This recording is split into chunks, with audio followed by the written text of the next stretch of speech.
Merhaba arkadaşlar, YouTube kanalıma hoş geldiniz. Bugün çok özel bir ürünü kutusundan çıkaracağız. Elgato 4K-X. Ben bu cihazı PlayStation 5'imden oyun kayıtları almak ve canlı yayın yapmak için aslında aldım. Diyeceksiniz ki PlayStation 5 zaten bunları kendi içerisindeki araçlarla yapamıyor mu? Evet, yapabiliyor. Peki nasıl yapıyor? Çok da iyi bir şekilde yapmıyor arkadaşlar. Kendi içindeki araçlarla 4K 60 FPS ile oyun kaydı alabiliyor. Maksimum 1 saat sürede alabiliyor. Ama sıkıntısı şu ki sadece izlemeye yönelik bir formatta bunu alıyor. Yani ben bu çıktıyı alıp Final Cut Pro veya Adobe Premiere gibi yazılımların içerisine aktarmak istediğim zaman aktaramıyorum. Çünkü bu yazılımlar doğrudan herhangi bir eklenti olmadan bu formatı tanımıyor bile. Dolayısıyla öncelikle bu aldığınız video kaydını bu programların anlayacağı, montaj yapmaya daha elverişli olan ProRes gibi formatlara çevirip sonra programın içine alıp gerekli düzenlemeleri yapıp sonrasında export almanız gerekiyor. Dolayısıyla iş bayağı uzamış oluyor.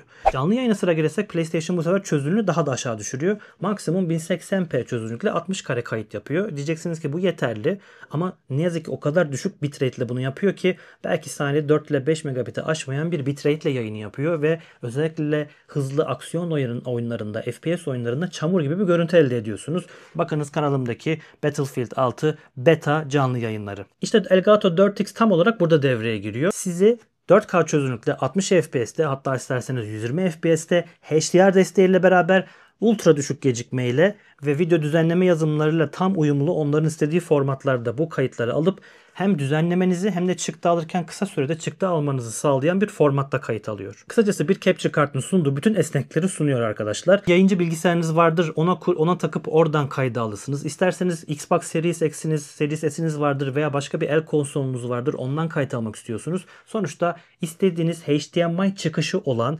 herhangi bir cihaza bu kartı takıp diğer ucunu da bilgisayara takıp USB'den kayıt almaya başlayabilirsiniz. Herhangi bir şekilde o cihazın limitasyonlarına takılmadan istediğiniz formatta maksimum uyumlulukla kayıt alma imkanı veriyor size bu cihaz. Şimdi gelin hep beraber kutunun içinde neler çıkıyor, İlk izlenimlerimiz nedir onlara bir bakalım. Kutu açılışına geçmeden önce videonun bu kısmına kadar geldiyseniz bu videoyu beğendiğinizi varsayıyorum. Lütfen bu videoyu beğenmeyi, kanalıma abone olmayı, yorum yazmayı ve bu videoyu sevdiklerinizle paylaşmayı unutmayın. Sizlere daha iyi içerikler ve daha kaliteli içerikler üretmek adına bu ücretsiz şeyleri sizden yapmanızı rica ediyorum. Ve 4KX karşımızda.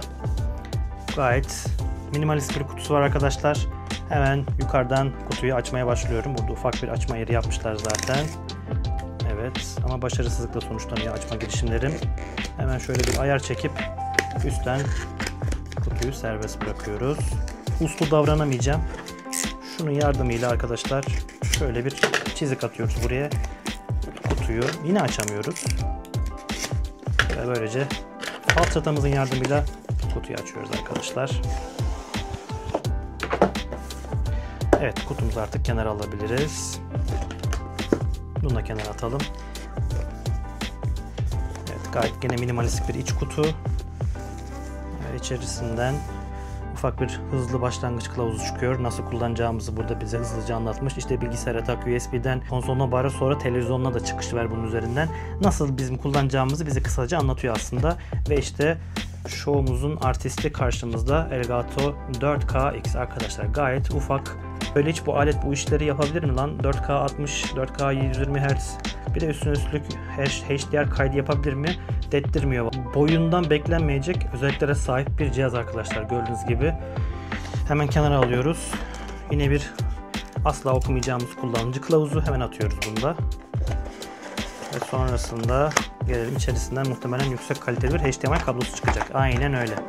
Evet arkadaşlar bakın hatta burada sertifikalı olduğu ultra sertifikalı HDMI High Speed bir kablo çıkıyor. Bakın muhtemelen 8K 60 Hz aynen ve 4K 120 Hz destekleyen HDMI 2.1 destekli bir kablo. Gayet güzel ve gayet de uzun gözüküyor.